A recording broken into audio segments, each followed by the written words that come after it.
नमस्कार। आजिर दिनटी थिला प्रथमाष्टमी। आउ मु प्रथमाष्टमी रे कौन कौन सब करुछि चलंतु देखिबा ए लॉन्ग वीडियो रे। सकाळु हळदी लगे गाधे एठी मु रेडी हो जाइथिली तापरे चलथिली पिठा बनाया पई कारण पिठा हेले तो भोग लागिवो ना। आउ हैदराबाद रे तो हळदी पत्र मिले नाही, जदि भी मिलुथो मते जणा नाही। से पई मम्मी घरु नै के आस्तिले हळदी पत्र कारण एंडुर पिठा बिना तो प्रथमाष्टमी अधूरा ना।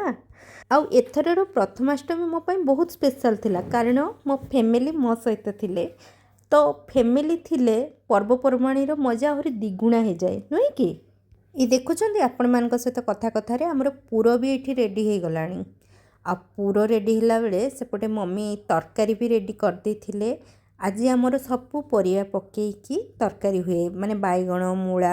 आज नुआ मूला ही फास्ट खाती जी घर बड़ होता से मिक्स तरकारी आम घर आड़े हुए। आउ हलदी पत्र तो मोर माने मोस्ट फेवरेट, तार जो बास्ना आहा एबे भी कहला बेलू मो पाटी लाल आसी जाऊे। आपण मानकु भी भल लगुव ना, जो मन को भल लगुव कमेंट मते निहाती जनइबे। हाँ चलतु देखा मुझे पिठा बनाऊँगी, आपण मानकर भी से सेम प्रोसेस थी, फिर भी मुझे बनाऊँगी जिते देखी नियंतु। एटी मु पिठौ दे देछि तापरे एटी माने मम्मी मते इंस्ट्रक्शन दौले केमती कौन करी कारण सब जिनस मोर फर्स्ट टाइम ही थिला से आउ किंतु मते बहुत खुशी लगला से दिन सब किछि निजे करिके। आउ ये पिठाटे बनैबा से कष्ट भी नुहे, जी न जानी लोक भी सी भी बनई पार कारण यहाँ मैंने बहुत ही इजी आ खायापी तो कौन कह बहुत ही स्वादिष्ट लगे कारण से हलदी पत्र बास्ना सांग को आहा बिरी पुणी ता सहित गुड़ पुर कॉम्बिनेशन जानीपी ना बहुत ही टेस्टी। एठी मोर सब पिठा बसी जाता आज आमर बड़ी पूजा हुए, आपण मान आड़े हुए कि नहीं जनइबे मते से मुझे बिरी को बाटी नेली। आउ सी भी मम्मी जहाँ जहाँ मत जमी कहते सेमती ही करी कारण बड़ी पूजा हम से बड़ी आगे पड़ो। एठी से मते बतौले केमती माने बड़ी पक्का जाए किंतु मो द्वारा जमा भी हो नथला कारण एटा मोर फर्स्ट टाइम थिला। आपण माने देखिकी भी जानी पड़ुवे किंतु कई मते जज करिवेनी प्लीज कारण एटा फर्स्ट टाइम थिला। से मम्मी मते कहले पूजा पई तू 7टा नले 9टा बड़ी पकई दे सेतिकी पूजा हुए आउ तापरे बाकी तक सी पकई देबे।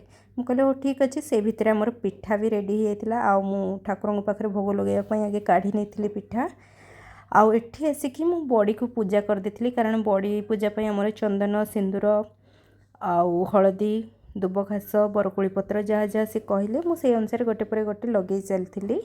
ओडिशा रे बड़ी पूजा को बहुत जगह बहुत किसी ना दियंती जमती कि बड़ी पूजा है कि बड़ी बाहागर कि बड़ी अनुकूल माने आज ही फास्ट बड़ी पकेले आपण माने माने नुआ बड़ी पड़े पुणी वर्ष सारा आपण बड़ी पकई पारे।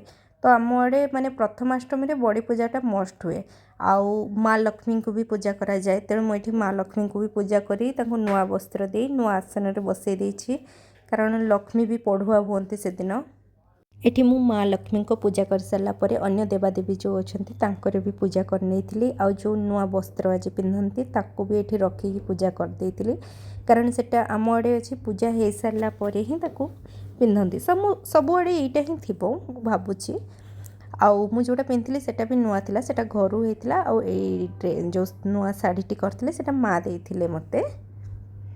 तापरे एठी मु बड़ी पूजा करनी थी तापरे भगवानकर भी आरती करनी थी दीप और धूप देखी सब पूजा पूजी कर सारा पर भोग भी लगे देइथिली। आ से दिन मन एते शांति लगुला मु आपण मानकु कौन कहबे। तापरे आरंभ होइतिला मोर वंदापना। एठी माँ माने आम आड़े वंदापना करंतिनी से पई स्वामी मोर वंदापना कर देइथिले। तापरे आमे जाइथिलु पिठा खाया पई और पिठा एते सॉफ्ट एते टेस्टी हेतिला और कौन कहबे। एठी ये मोर तारीफ भी करछंती। वीडियो केमती लगला आपण माने निश्चय जणैबे।